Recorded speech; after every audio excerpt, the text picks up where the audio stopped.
Let's try this again. Welcome to the show brought to you by HDI Local Chapters. HDI Local Chapters is the organization that brings together people in the IT service management and technical support communities. For more information about IT, HDI Local Chapters, please go to our website at hdilocalchapters.org.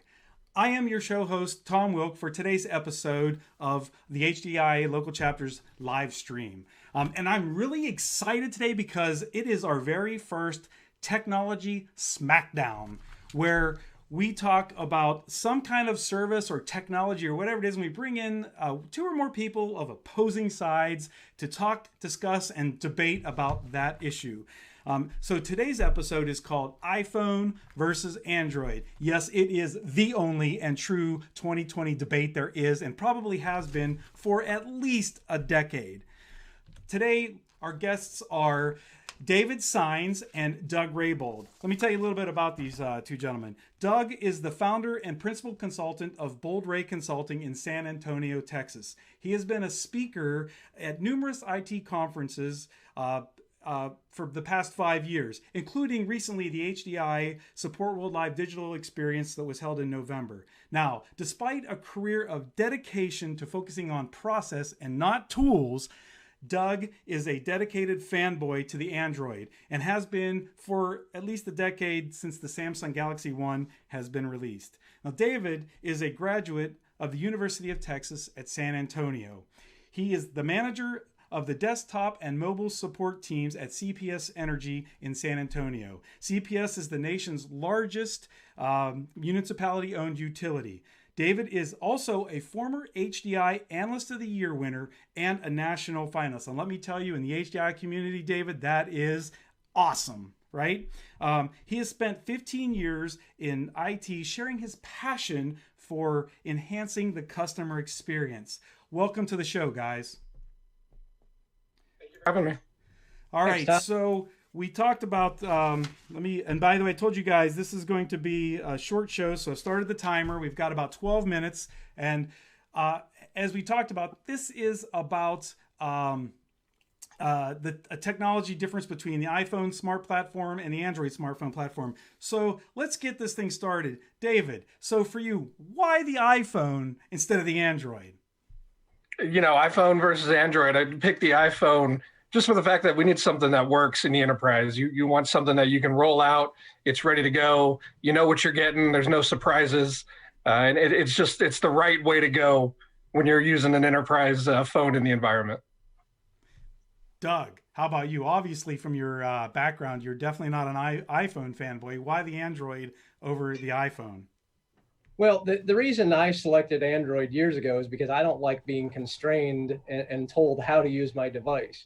To me, that's the biggest thing is I want the freedom and latitude to customize my experience the way that I want to. Obviously, in the enterprise environment, that you need to be able to control that, but the phone shouldn't be the control for that. You should have mobile device management that does that for you.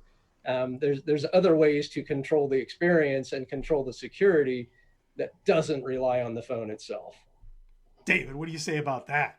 So, you know, we talk about, you know, the MDM and things like that. Absolutely, that should be part of it.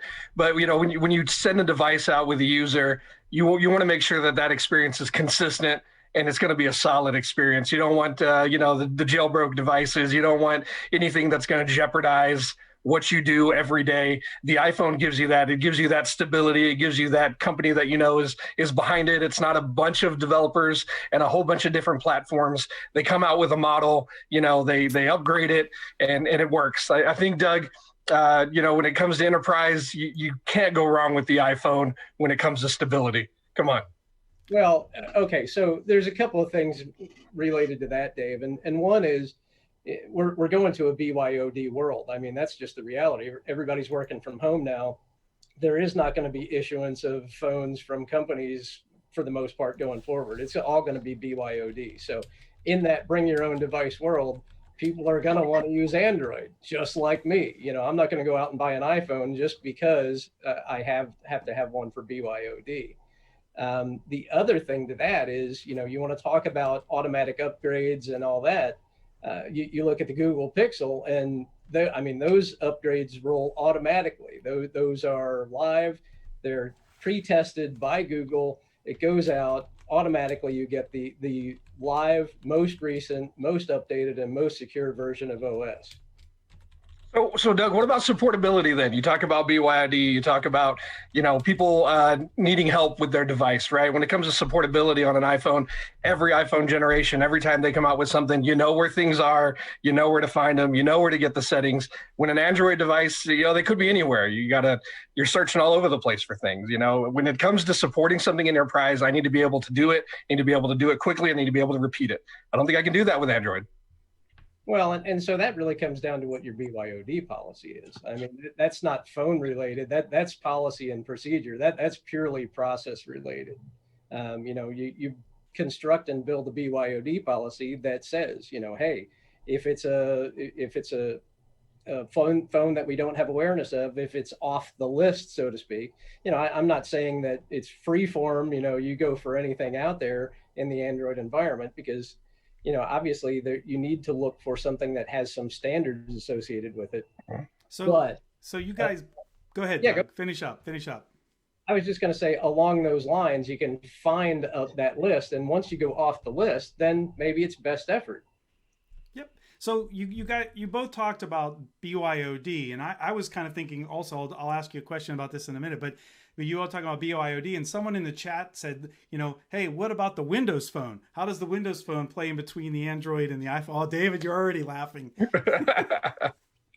I think even Windows went away from the Windows Phone, but it's there. It's something that we have to look at and possibly deal with. But yeah, when you're looking at the two big players, it's Apple, it's Android. I mean, there's just such a small market for that Windows device. Yeah, and really the way that the new OS for Android has been rolled out, I can literally do, I have the Samsung Note 20 Ultra, and I can literally use this just like I would a laptop. I can take that, I can actually do presentations at conferences off that phone. It is fully integrated with my Microsoft Cloud, so there's no need for a Windows Phone if I can do everything Windows related fully integrated off of my Android OS. So Doug, I got to ask you, did you try testing it with your presenter clicker yet? I have not yet tried it with my presentation clicker, but that's coming. So I have another question. So, we were talking about BYOD, and the assumption there is you're talking about work or wherever somebody's going for school or work. I also, now, David, I got to tell you, I don't know that I'd go say I'm an Android fanboy, but I am a Samsung user, and I have for many years, and mainly because of like what Doug said about, freedom. But here's the reality of it for me. I was thinking about switching a few years ago. Now, I work for a university, and one of the cool things about the university is they gave us free public transportation passes. So here's where what stopped me from changing from the Android device to the iPhone: application development. The application was developed for the Android-based phones, and it was not, because I checked with my wife, and she who also uses the public transit system. So I can tell exactly where the buses and the trains are in Pittsburgh to get to and back from work. So what's with the what do you say? It's a great point you bring up, right? And that's a developer. Developers should be developing for both platforms because they're there, right? Now there are some things with Apple that they're very strict about when it comes to developing, and you want that, I believe, in a platform. You want strict rules on who's developing and what they're putting out there in the marketplace. You want those apps to be vetted when they come through. When I go into the application store, I want to know that I'm getting a solid product in there, not something anybody could have just whipped up, put in there, and who knows what it's got or what comes with it. So yeah, I see why you would choose one over the other, but I think a developer that didn't develop for Apple is really missing something, and you might maybe take a second look at it, be a little bit concerned on, do they have the ability to develop at that higher level, is how I would put it. Yeah, and I kind of agree with you, and I always chalk that up to kind of being lazy developers, especially since I believe the developers were from my institution, and we have a very heavy Mac usage population on our campus. So I don't know. So Doug, what are your thoughts about like the app selection? Do you find it a lot better? Do you find the problems that David's talking about with shady applications? I know I can say when I first started using the Android phones, it kind of was a little like that. You had to be almost like downloader beware. Not sure if Doug froze on us there. Yeah, maybe. I do think that's really something to consider, and hopefully Doug will come back and kind of give you his thoughts on it. I'd really like to hear how he addresses that. But I think you hit it on the head. You know, it's buyer beware, downloader beware. Take a look at what it is you're downloading. I have that comfort on the iOS side to say, hey, I know that it was at least looked at. There was some scrutiny, and the developers took some time before that got put out there. Yeah. And David, I thought you'd use that opportunity to bust Doug about maybe he was using an Android phone and he fell off I totally missed that opportunity. And it's I wish we wouldn't have lost Doug, or maybe he's coming back here. I was gonna give him a hard time for one of his devices. I remember when Android had that. There we go, Doug. Android had that issue with the battery, and Doug was actually just got the latest phone. He was getting on a plane the day that they announced, hey, the batteries are exploding and you can't fly with them. So I was really curious about his Android use, if it continued even after that. Nice. Now we're confusing folks, Doug. Now you jumped on the other side of the screen, so everybody watching is seeing you as David and David is Doug. So we got about David, you want to click off and back? There you go. So Doug, what we were talking about is your opinion on why, why Apple doesn't, or basically I'll rephrase what I said is there used to be, at least in my opinion, with the Androids, there used to be a concern about downloader beware with some pretty shady applications. What do you say? What do you think about that now in 2020, as the smartphones have gotten smarter and hopefully the developers have too, or at least the platforms? Sure. I'm sorry, Tom. Could you repeat the question? I was having a little bit of audio challenge. So I actually did. Ironically enough, my laptop just crashed on me, which is why I switched over to my phone. So good thing you didn't bust on him, David. No, so Doug, what we were talking about was the limitation of applications available on the iPhones versus the Androids. And David made a good point about not just anybody can develop an app and throw it up on an iPhone, whereas an Android, that's not necessarily the case. Of course, that's why some of the Android folks do like it. So Doug, what do you think about have you seen a lot of shady applications being developed on the Android platform now compared to maybe 10 years ago? Sure. I think that's a great point. Application, and I did hear the first part of Dave's response about applications.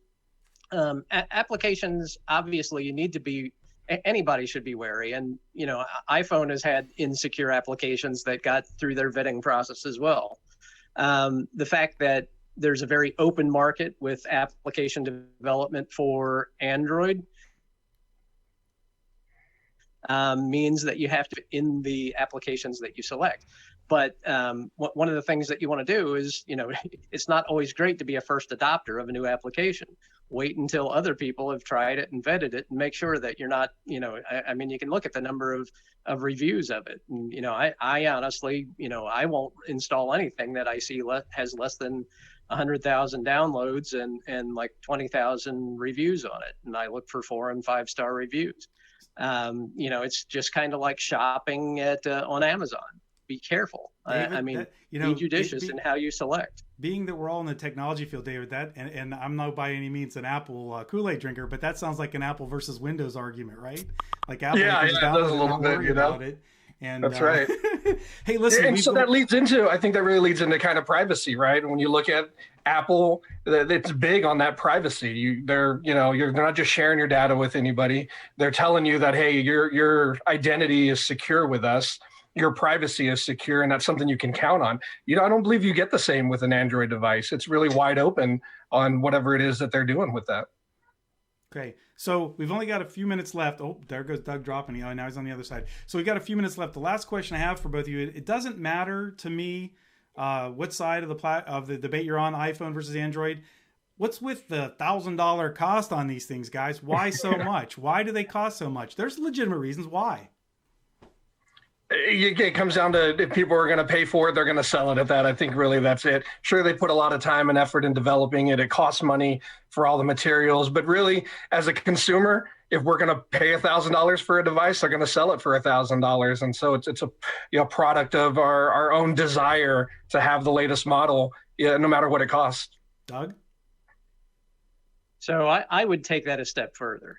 When I look at the technology in my hand, when I look at a smartphone, the technology in my hand is every bit as capable, if not more so, than that laptop that I just had that crashed on me while we're in this conversation.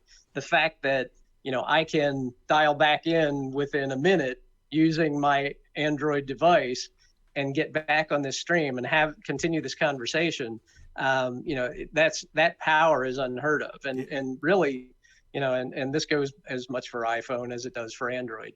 The computing power we hold in our hand today, if that's not worth $1,000, I don't know what is. That's what I was thinking too, Doug, because I did, as you mentioned before, I did actually use my phone to present it at a place when my laptop died and I had to get it out there. Unfortunately, I had my presentation on the cloud. I had PowerPoint loaded on my phone and I was able to do it. So I do agree. So guys, unfortunately this goes fast and it's time for us to call it end of the conversation, but I do want to thank both of you for taking time out in your evenings to be with us tonight. I mean, it is Thanksgiving Eve after all, and you guys either put in a long day or had the day off and you're here with us tonight, so thank you. For the community out there, I'd also like to thank you for being in the show tonight. And again, if you want to find out more about HDI local chapters, the link is at the bottom of the page. And if you're also interested in being a guest on this show or even a sponsor of this show, please feel free to email me at tomwilkhdi@gmail.com on the screen. Thanks, guys. And before I go, I just wanted to say on behalf of the entire HDI local chapters community, I wish everybody a very happy and very safe Thanksgiving. Thank you all very much. Good evening.